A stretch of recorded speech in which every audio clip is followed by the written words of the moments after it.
This poem is called Walk With Me. I will first read some notes about the poem, then I'll read the poem itself, and then I'll make some comments about it and talk about coming attractions. Walk With Me. This poem is based on time spent around Indian Pond, a small and peaceful man-made body of water in my childhood neighborhood. A millstone path encircles the round pond. One can catch crayfish, see frogs, goldfish, and the occasional duck. The structure of the poem is driven by the first line, which came to me as the impetus.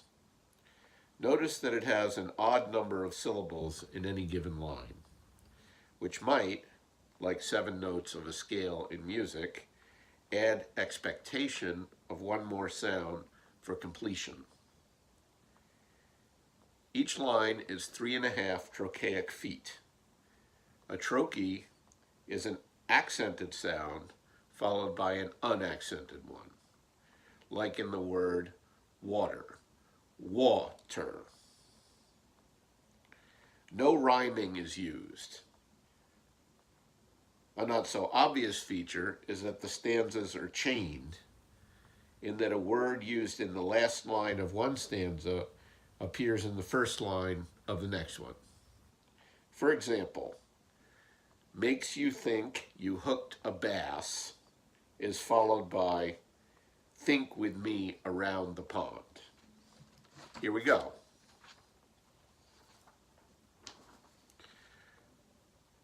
Walk with me around the pond. Mallards call and croakers burp. View the yellow floating leaves. Crayfish bob in the shallows. Fish with me around the pond. Worms or dough or bugs for bait. Feel the tap-tap on your line. Makes you think you hooked a bass. Think with me around the pond. Probe the bottom in your mind. Where the biggest feeders lie, planning their next prey to eat. Eat with me around the pond. Take a sandwich, piece of fruit. Throw the core or pit or seeds. Will they float or will they sink? Float with me above the pond. Be the bird that passes by. With sharp eyesight looking down, sings to tell his mates of food. Sing with me beside the pond. Make the sounds of rustling hairs. Move like squirrels, slide like snakes. Make a memory, hold it tight. Feel the memory of the pond, as develop children's minds.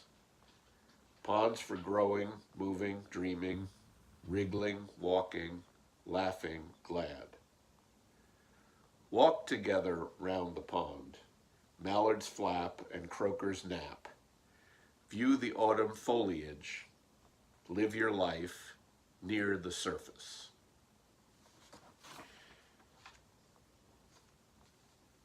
So, a few final notes. The voice in the poem is likely to be a child's.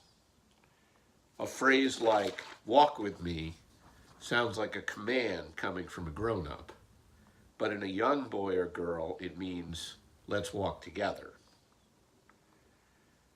The last stanza is a modified version of the first, making the poem a circle.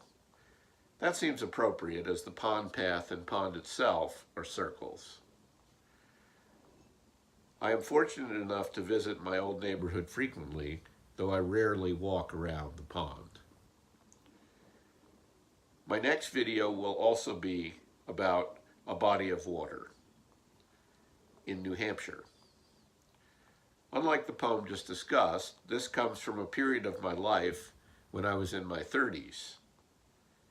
It has rhythm as well as rhyme. See you then.